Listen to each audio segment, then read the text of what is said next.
In the mountains of southern Mexico, the rivers crash downstream, and Chiapas is divided by disaster. There was one family that spent 5 days without eating.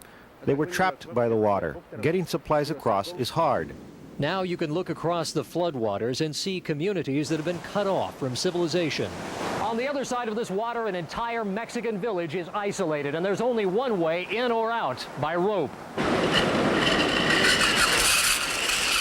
Villagers work the lifeline linking the little town of Nueva Francia to the outside world.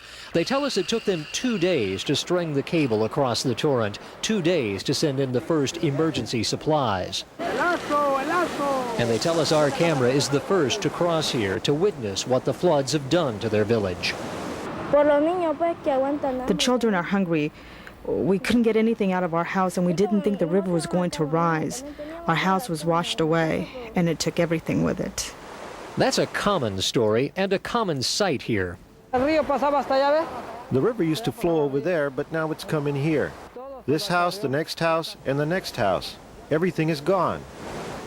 Everything except rocks and mud. Rushing water and rolling boulders have destroyed dozens of homes. Una casa grande, grande. ¿Y dónde está la cocina? La cocina estaba ahí.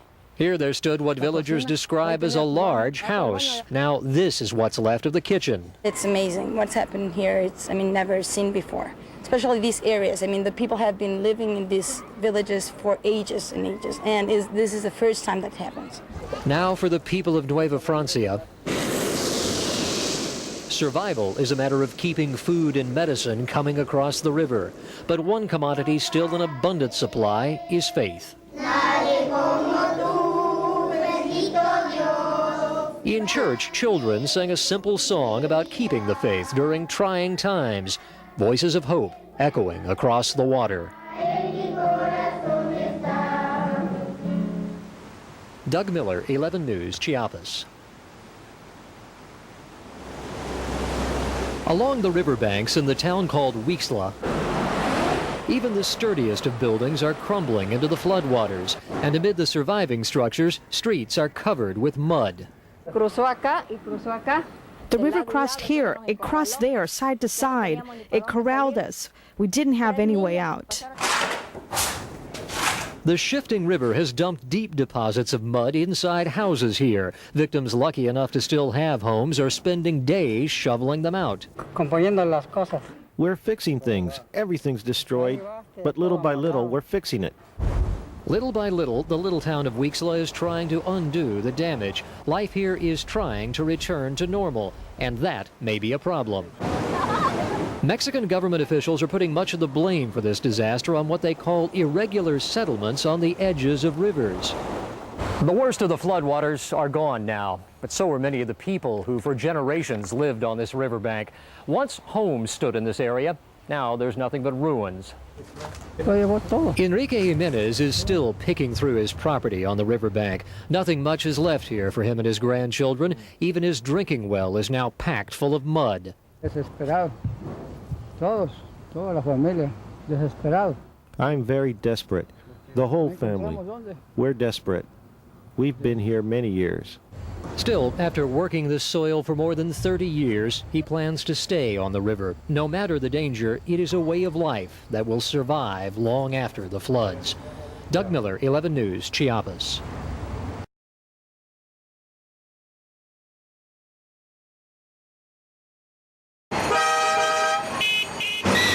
Tegucigalpa is one of the oldest cities in this hemisphere. It's also one of the poorest. Hurricane Mitch left its mark on the city's long history of suffering. The Spanish first gave Tegucigalpa its name for the silver hills which they mined centuries ago. Today, those same hills offer nothing but mud and misery. The water took everything, this woman says. Now we are staying in the streets. The city's hope of rebuilding quickly was placed in the hands of its popular mayor, nicknamed El Gordito. Friends say he considered the devastation not as a setback, but as a chance to rebuild a better city.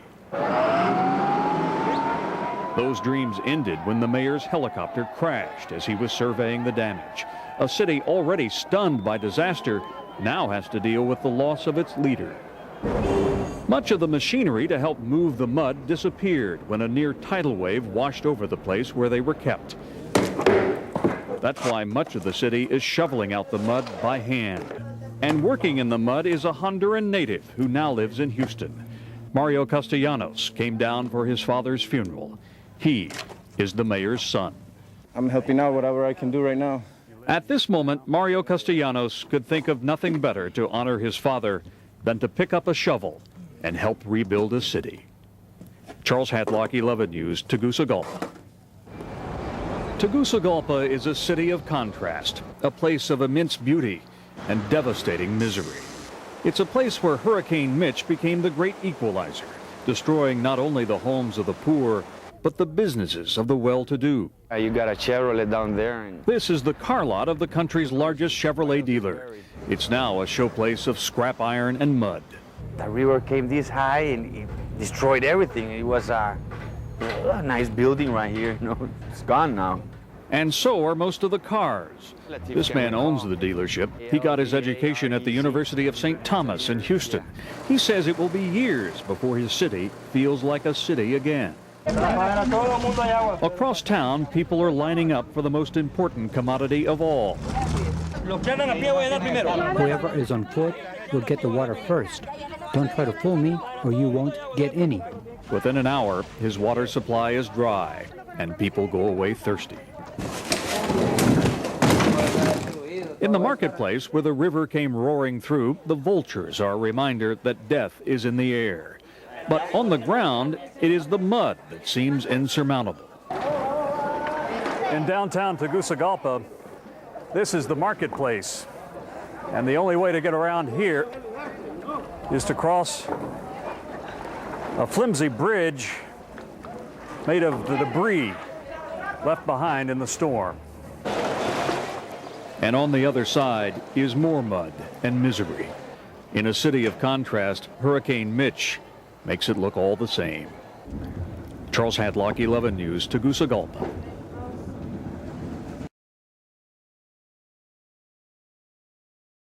Ron Trevino traveled into Sarajevo with members of the Texas National Guard. A warning, though. Tonight's report contains some disturbing pictures. Soldiers with the Texas National Guard listen to a CD from home as they drive us into Sarajevo. A road that winds around beautiful tree-lined hills and leads to scenes of stark devastation. Looking up on now is Sniper Alley, where they would fire from both sides. There's plenty of windows, ledges to hide inside of. Nothing moved on these streets. In Sarajevo, the war has been over for 2 years, but the scars remain at the local newspaper building, the hotel that once housed Olympic athletes. And this is where those Olympians competed, a bobsled run reduced to rubble. Night falls on a city that was once a shining star, but now is home to cemeteries crowded with dead from the war. This is an eye-opener, and I think it's what we're here about, to not put any more people in there. I think it's one of our missions. Parts of the city are pitted with holes left by mortar fire. They're filled in and painted red. They're called Sarajevo roses. This one marks the place where more than 20 people were killed as they waited in a bread line. People screaming, blood all over the place, you know, human legs. People were terrified. This is the first massacre on the Sarajevo street. Despite all the pain and loss, Sarajevo is showing signs of coming back to life. Downtown Sarajevo on a Friday night. It looks like a typical European city. The streets are full of people, a sight that would have been hard to imagine only 2 years ago. Slowly, people are moving back to the city, like this man who moved out of Bosnia during the war. I think the future is bright. It's my opinion, I don't know. It depends the situation in Europe. The Houston soldiers who are based here say the NATO peacekeeping mission is working. The first day I was in Sarajevo, I knew why we were here. It's a noble thing we're doing. These people needed our help, and there's no death. The people are not dying anymore. It's not certain how long the U.S. troops will stay. In the meantime, Sarajevo is returning to life, enjoying peace, however fragile it might be. In Sarajevo, Bosnia, Ron Trevino, 11 News. And tomorrow night, Ron takes us to the city of Mostar as he continues his special reports. Mostar was once one of Bosnia's most beautiful cities. Now, much of what gave this medieval Turkish town its charm is gone, destroyed. It looks as if an earthquake struck, but it was no natural disaster. As even this graffiti points out, it was neighbors killing neighbors. I think this town only can exist if it's united. So if we live all together, Serbs, Croats, and Bosniak all together, that's the only way for this city to be again as it was before the war. Mostar gets its name from its bridge, the Mostari Bridge, which now only exists on plates and souvenirs. The 400-year-old structure endured 2 world wars, but could not survive the conflict fought here several years ago. It's been replaced by sterile, cold steel. For the people who live here, the bridge is a constant reminder of what they lost in the war. But Mostar's saddest reminder of the war, its cemeteries. This one's not too far from the bridge. On many of the grave sites here, the names of children. Children and so many young men. 200,000 people were killed in the war in Bosnia. What were once children's playgrounds were turned into cemeteries. A war that could have been prevented, you know. It's a good thing we stepped in. It's sad to see, though. It's sad to see the cemeteries. Bosnia was once a place defined by bridge building and tolerance. Maybe it will be again someday. Here in Mostar, the pieces of the old bridge are being retrieved from the river. A team of Hungarian divers have taken it out of the water and putting it on the platform. Then the civilian company is going to come in and put it all back together stone by stone, back to its original form. The symbolism of that would be hard to miss. But some Bosnians are afraid the bridge, like this country, will be blown apart again if the U.S. and other nations pull out their peacekeepers. Do you think that the Americans should stay here beyond next summer? I think yes, because I think that's the only way that this town can be united. For now, the troops remain, and a country relearns the art of building bridges. In Mostar, Bosnia, Ron Trevino, 11 News.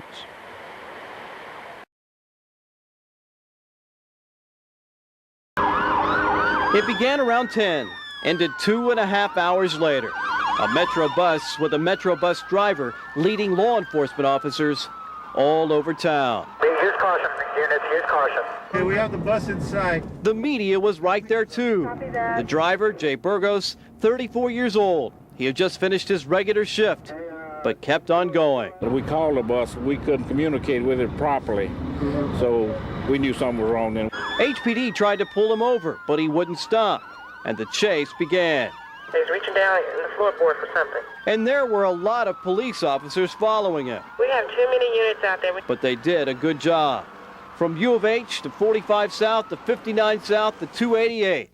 He was all over town, leading the police all over Loop 610, finally out Interstate 10 East, where those in charge had a plan. Here come the spikes, coming up on you. Use caution. They threw out what they call stingers, but it didn't slow the driver down, at least not at first. Those back tires are out on the bus. Finally, 32 miles out of town, past Baytown, the bus comes to a stop. Unclear if he has a weapon or not.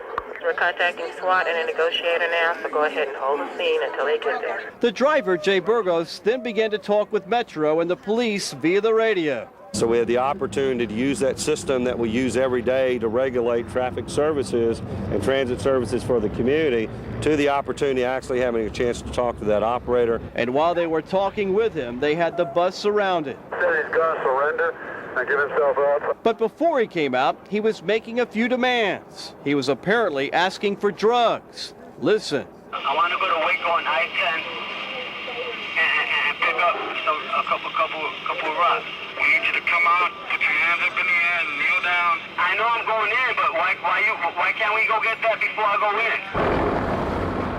in? Burgos finally gave in. With an officer in sight and a few more sneaking up from behind, the driver calmly walked out and surrendered. As far as what charges are going to be filed, they're going to present the facts to the district attorney's office and see what would be the appropriate charge under these circumstances. As it turned out, the driver was not armed. No one was on board. The situation ended peacefully, but a lot of people are still wondering this morning, what was on his mind. This is the first time I've seen anything like this, and I've been around Metro, this is my 19th year. So again, it's a situation we're very pleased was handled quite well. Indeed. And just a few minutes after the situation was resolved, law enforcement officials were able to reopen the freeway. A happy ending after a bizarre night on Houston's roadways. On Interstate 10 East, Jeff McShann, 11 News.